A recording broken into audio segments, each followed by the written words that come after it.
pas un coureur rapide. Devrais-je investir dans des super shoes pour mon prochain marathon? Premièrement, on va commencer par définir ce qu'est une paire de super shoes. Une paire de super shoes, c'est ce qu'on appelle une paire de chaussures avec une plaque de carbone. Il y a une plaque de carbone à l'intérieur de la chaussure qui fait qu'il va y avoir un certain retour d'énergie. Donc, au niveau de l'économie de course, ça vient jouer beaucoup. C'est ce qui fait des plus grosses performances sur marathon. La plupart des coureurs professionnels, c'est ça qu'ils utilisent pour dépasser leur record. Ça a été prouvé depuis plusieurs années, les records sur marathon ne cessent de tomber. C'est en partie à cause de l'arrivée des super shoes aux alentours de 2018, si je ne me trompe pas. Il n'y a pas juste la paire qui est super, il y a le prix qui est super aussi. Donc, on parle d'une paire qui est aux alentours de 200 € ou de 350 $ canadiens.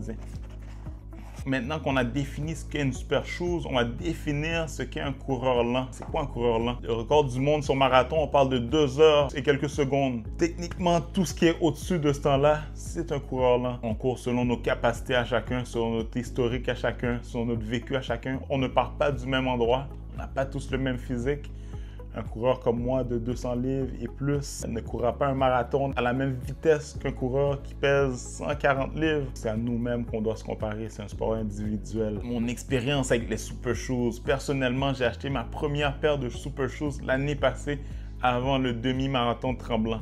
J'ai acheté les fameux Alpha Fly 3. Pour moi, ça a été un cheat code. Je les ai mis dans mes pieds, je me suis senti décoller. Beaucoup de plaisir, ça fait toute la différence sur la course. Tu sens que tu as une propulsion, tu sens que tu es capable de courir à des allures beaucoup plus rapides qu'en temps normal. Je suis un coureur de 3h20 sur marathon. Je sens que ça fait une différence. Il y a des super shoes dans toutes les marques aussi. Vous pouvez trouver sur Internet. Moi, personnellement, c'est mes premières, les Alpha Fly. J'ai adoré mon expérience. Je ne peux pas m'en séparer. J'ai foi en mes Alpha Fly. Je viens de faire un petit achat aujourd'hui. Les Vaporfly 3. Ainsi les noirs, ainsi ceux avec les flammes. Vaporfly, c'est un petit cousin des Alpha Fly. Équivalent en termes de performance, soi-disant. Les Alpha Fly sont peut-être un peu plus populaires, mais on a un produit de la même gamme, c'est des super shoes aussi. L'avantage en ce moment, c'est que ça fait 1 an et demi qu'ils sont sortis, donc là, il y a des rabais sur ces modèles-là. C'est la chance de les avoir, allez les chercher. Comme tu l'as deviné, mon avis est très tranché sur le sujet. Mis à part le prix, qui est quand même assez cher, si c'est pas dans ton budget, ne va pas pour ces chaussures-là. C'est que des chaussures, tu n'es pas un professionnel. Si jamais tu as le budget pour, ça te fait plaisir, fais-toi plaisir. Investis dans une paire de super shoes, tu vas avoir une amélioration au niveau de tes performances. Cependant, ce qu'il y a à savoir, c'est que ce ne sont pas des chaussures d'entrée de gamme, ce sont des chaussures pour des coureurs avec un certain niveau d'expérience.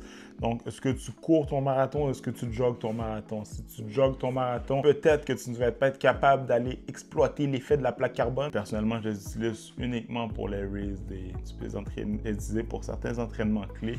Mais ce n'est pas des chaussures que tu vas mettre au quotidien au niveau du prix non seulement, et au niveau de la durée. Il n'y a pas beaucoup de caoutchouc dans la semelle. On va vite tomber sur la mousse. Les Alpha Fly sont réputés pour durer aux alentours de 200 km. C'est une Alpha Fly avec en ce moment 180 km. Elles sont peut-être bonnes pour une dernière course. Au prix que ça coûte, faut les utiliser avec intelligence, faut les utiliser à certains moments précis. Je les mets uniquement pour les jours de course. Je vais chercher des gros chronos à chaque fois que je ne serais pas capable de chercher en entraînement ou avec d'autres paires. Donc, si jamais tu as le budget pour, investir dans des Alpha Fly. Bon marathon, bonne course mon ami.